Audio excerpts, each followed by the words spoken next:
طالبان اگر کہیں گے کہ ہٹ جائیں تو اور بات ہے، ورنہ فی الحال تو رہیں گے، فی الحال ہم رہیں گے. ہم تو یہاں نظریاتی اور فکری طور پر کام کر رہے ہیں. اور اگر آپ کا مطالبہ نہیں مانا جاتا شریعت کا، کیونکہ آپ بڑے ہی واضح ہیں اس میں، تو اس کے باوجود آپ یہ ڈائلاگ چلتے رہے گا اور ڈائلاگ کا حصہ رہیں گے، اور آپ چاہیں گے کہ یہ ڈائلاگ مکمل ہو اور امن قائم ہو. وہ مذاکرات کا جی ہم تو چاہتے ہیں، ہم تو چاہتے ہیں کہ یہاں اس پہ پھر آپ کو شریعت کا مطالبہ آپ کا پیچھے چلا جائے گا، واپس چلا جائے گا. شریعت کا مطالبہ تو ہمارا رہے گا. ڈائلاگز کا مطلب یہ تھوڑی ہے کہ ہم شریعت کا مطالبہ چھوڑ رہے ہیں. میں تو شریعت کا مطالبہ ہی اسی کرتا ہوں کہ پائیدار امن نہیں آ سکتا. میری بات نوٹ کر لیں، اگر شریعت نہیں آئے گی کچھ عرصے کے بعد اور مسائل کھڑے ہوں گے. یہاں صرف ایک مسئلہ نہیں ہے، کراچی کے مسائل ہیں، بلوچستان کے مسائل ہیں، چوریوں کے مسائل ہیں، ڈکیتیوں کے، پورا ملک قتل عام. حامد رضا صاحب، یہ امن قائم کرنے کے لیے ہمیں کوئی بڑا فیصلہ تو کرنا پڑے گا، یا پھر ہمیں ریاست کو منوانا پڑے گا یا پھر طالبان کو منوانا پڑے گا. تو کس کو ماننا چاہیے، کیسے کرنا چاہیے، کیسے یہ مسئلہ حل ہوگا حامد صاحب؟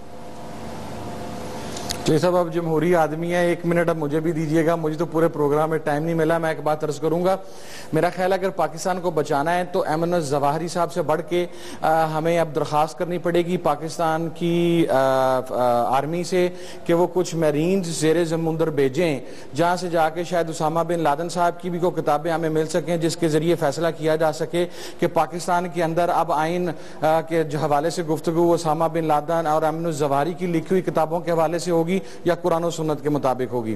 قرآن و سنت کا بہرحال جو کنسپٹ یہاں پر پیش کیا گیا، اور یہ عرب مجاہدین یہ اپنے علاقوں سے یہاں پر شریعت نافذ کرنے کے لیے آگئے ہیں، وہاں پر پہلے شریعت نافذ کریں، پہلے اپنا گھر ٹھیک کریں گے تو اس کے بعد یہاں پر آئیں گے.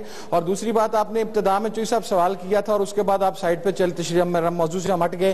آپ نے کہا تھا BLA، طالبان اور زکوٰۃ اشرف میں کیا ڈفرنس ہے. میں واضح کر دیتا ہوں، BLA اور طالبان اپنی بات کو منوانے کے لیے ملیٹنسی پر بلیو کرتے ہیں، اور زکوٰۃ اشرف صاحب نے اس فیصلے کو نہ چاہتے ہوئے بھی تسلیم کیا، اور وہ ملیٹنسی پہ بلیو نہیں کرتے، جو کہ اسلام کا حقیقی میسج ہے. آپ دیکھیں، اسلام یہ کہتا ہے کہ اگر آپ اسلامی ریاست کے اندر اسلامی قوانین سے متصادم کوئی چیز آتی ہے تو اس کے لیے آپ مسلح جدوجہد نہیں کر سکتے، آپ نے پر امن جدوجہد کرنی ہے. آپ تمام لوگوں کو بٹھائیں ایک جگہ پر اور ان سے کہیں کہ ان تمام معاملات کو سارٹ آؤٹ کریں، نہیں تو پھر کل اس طرح ہوگا کہ BLA سے بھی اور بلوچستان سے بھی اب اپنی فورسز کو واپس بلوا لیں، اور BLA یہ مطالبہ کرے گی کہ یہاں کا کنٹرول جو ہے وہ را کے حوالے کر دیا جائے گا. اور آپ دیکھیں جن شرائط آئی ہیں کتنی مزے کا خیز ہیں کہ پاکستان آرمی واپس آ جائے. اب مجھے آپ یہ چوئسا بتلائیں کہ کیا وہ لوگ جو قتلوں کے کیسز کے اندر اسی شریعت کے مطابق قتل کا بدلہ، قتل خون کے بدلے خون کے تحت سزائے موت میں جیلوں میں پڑے ہیں. پروگرام کا وقت ختم ہو گیا. میں تینوں مہمانوں کا شکر گزار ہوں کہ آپ لوگوں نے وقت دیا. بہرحال خواتین ایک ایشو تھا شریعت کا، کیونکہ ایک مطالبہ ہے پورے پاکستان میں، اور اگر ہم مسلمان ہیں تو ظاہر شریعت ہمارا مقصد حیات بھی ہے، اور اس مقصد حیات کے لیے ہمیں قربانیاں بھی دینی چاہیے اور اس پہ بحث بھی کرنی چاہیے. بحث آپ کے سامنے ہے، لیکن اگر ہم ان مذاکرات کو کامیاب دیکھنا چاہتے ہیں تو میرا خیال یہ ہے کہ لچک دونوں طرف سے دکھانی پڑے گی. حکومت کو بھی تھوڑی سی لچک کا مظاہرہ کرنا پڑے گا اور طالبان کو بھی لچک کا مظاہرہ کرنا پڑے گا، تاکہ یہ مذاکرات کامیاب ہو جائے اور ملک میں امن قائم ہو جائے. اللہ تعالیٰ آپ اور آپ کے اہل خانہ کو ہر قسم کی مصیبت سے محفوظ رکھے. اللہ حافظ.